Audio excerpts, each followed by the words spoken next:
John, your jokes get a little weirder and weirder with every conference room that we go to. And so I don't really know what's going to happen next. But, all right, how's everybody doing? Give it like a B+, all right? We could do a little bit better, but I'm not going to try. So one of my oldest friends runs social media for one of the largest retailers in the United States. He has a great job, right? But in between all of the stories of celebrity photo shoots and social media influencers, right, there are equally number of eye-roll comments about, some Karen posting on social media because the cashier at the Roswell Road location was mean to her, or she didn't get her printed coupons in the mail, right? Like every job has its ups and downs that we balance. And I was at dinner with my friend recently, and I asked him, hey, how are things going at work? And he goes, Erin, it's fine, but I think I'm getting fired tomorrow. And I'm like, wow, John, you're gonna laugh about that? And I go, what? No. I'm like, dude, you just got promoted. There's no way you're getting fired. And he goes, well, yeah, but I got an email from my CMO, and it said, hey, I need you in my office at 8 a.m. tomorrow morning. I see the eyes.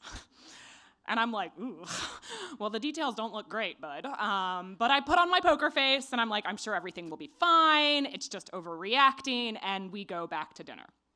And a couple of days later, I see him, and I'm like, hey, how did that meeting go? And he laughs. And I go, what? And he's like, no, I didn't get fired. I had to go set up our CEO's Instagram profile. This is a true story. And in that exact moment, my friend realized two things. One, this is the CEO of a $100 billion plus company, right? Arguably a very smart, a very intelligent, a very capable person.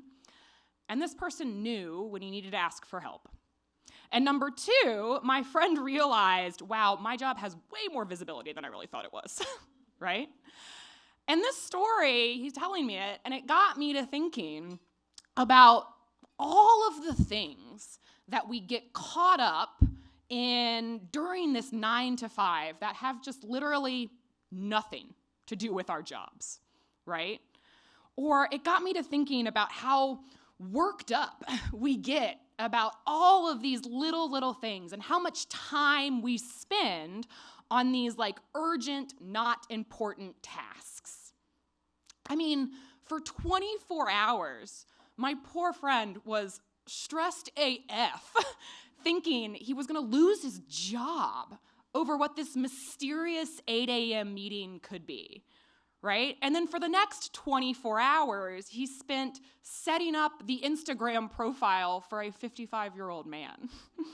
And he hated it.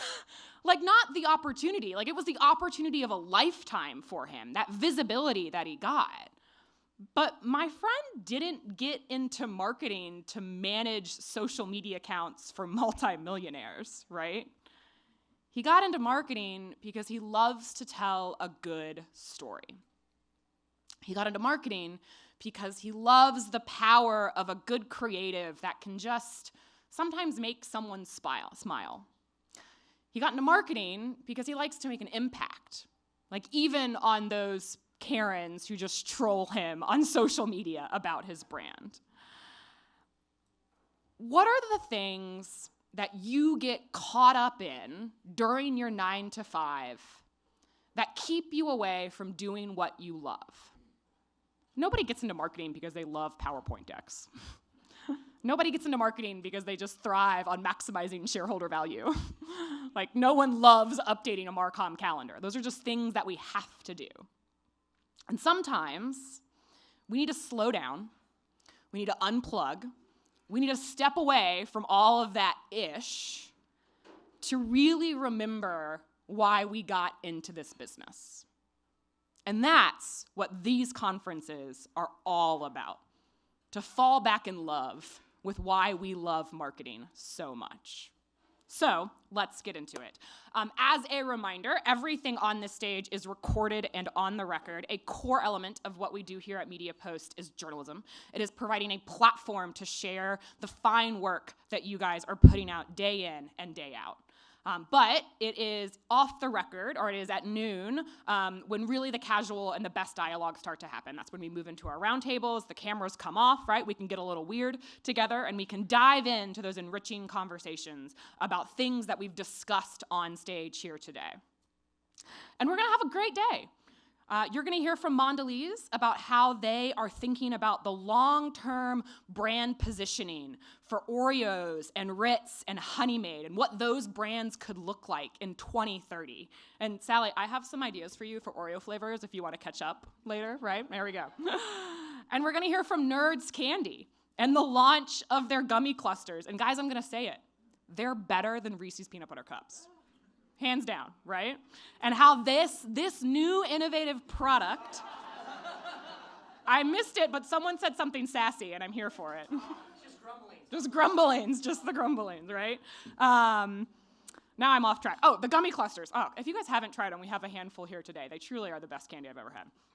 And how this new product has propelled this candy back into the spotlight, right, with their 2024 Super Bowl campaign. And we're going to talk about omnichannel.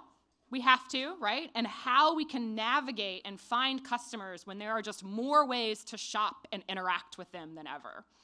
But first, we're going to talk about transformation, which is probably like the word of the year for 2024, because I think every global media program is going through some level of overhaul to change and restructure internally to keep up with what's happening externally in this fragmented media landscape. And so for a company like Mattel, whose iconic brands like Barbie and Hot Wheels are staples in probably everyone's childhood here, right? That meant really rethinking how they create, distribute, and deploy both assets and their media campaigns. So please join me in welcoming our opening keynote, Jason Horowitz, SVP of US Marketing for Mattel.